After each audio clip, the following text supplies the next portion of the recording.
Сәлем балалар, қалайсыздар? Бүгін сіздермен әдебиеттік оқу 3 сынып 73 сабақ.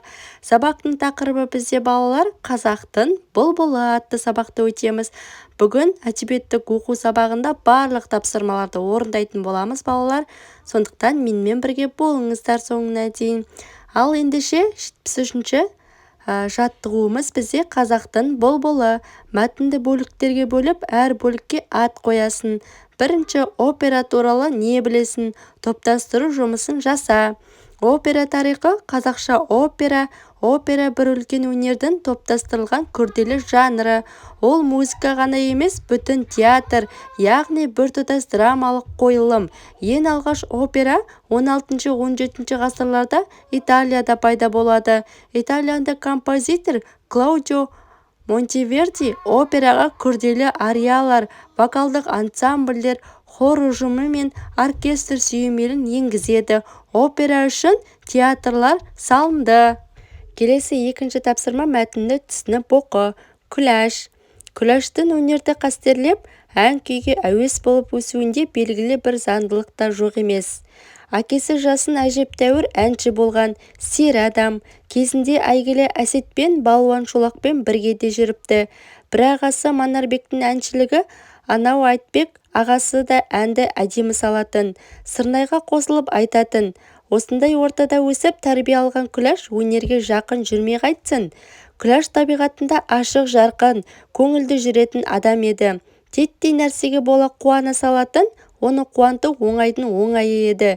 Ренжи қалса ренжі көпке ұзамайтын, кек сақтап қатып қалу дегенді білмейтін. Талантты қандай жарқын болса, мінезде сондай жарқын жан болатын. Қазақта өнер адамдарында баға бергенде арқасы бар екен деп жатады. Сірә сол пікір әркімнің қолынан келе бермейтін, адам түсінігі жете бермейтін шеберлік көрсеткендерге айтылатын болу керек. Әншейіндегі өзің сияқты адамның өзгеріп кеткенін көргенде еріксіз солай дейді екенсің. Күләштің Қыз жібекті ойлағанын көргенде нағыз арқасы бар адам екенін білдім. Күләш емес, Қыз жібектің өзі келін болып келіп ойнап жатқан секілді. Өз қимылы өзіне таныс, өз әні өз даусына сай, бәрі өзінің туғалы істеп келе жатқан әдеттегі істері тәрізді бүкіл сахнаны өзі билейді кетті. 1936 жылы Мәскеуде өткен қазақ өнерінің алғашқы онкүндігі Күләшті жаңа қырынан танытты. Содан былай қазақтың бұлбұлы деген атты Күләшқа бәріміз сүйсіне айтатын болдық. Оның шын бұлбұл екендігін елдің де көзі жетті. Бұлбұл екендігіне Күләш та көзімізді жеткізді. Қанатбек Бейсейітов. Ал үшінші тапсырмадағы сұраққа жауап берейік. Мәтіннің естелікке құрылғанын дәйекте делінген. Берілген шығарма естелікке жатады.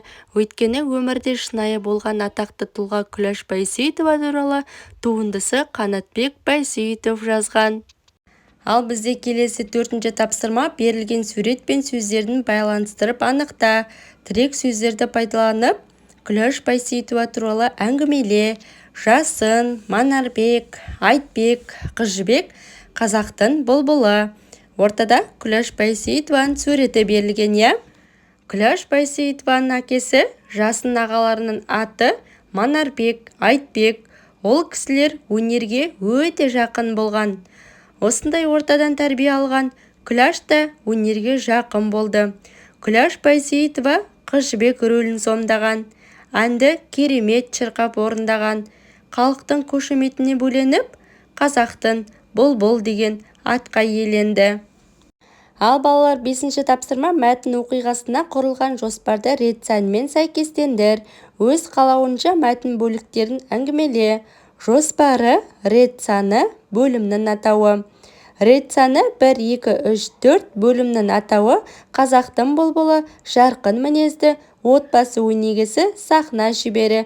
Бірінші балалар жарқын мінезді, екінші отбасы өнегесі, үшінші сахна шебері, төртінші қазақтың бұлбұлы. Ендеше келесі тапсырманы қарайық балалар. Ал енді балалар 6-ші тапсырмада өзің қандай жоспар құрар едің делінген. Мен бірінші отбасы өнері, екінші жақсы мінезі, үшінші сахнадағы өнері, төртінші қазақтың бұлбұлы дер едім балалар. балалар, осымен біздің сабақ аяқталды. Келесі сабақта кездескенше сау болыңыздар балалар.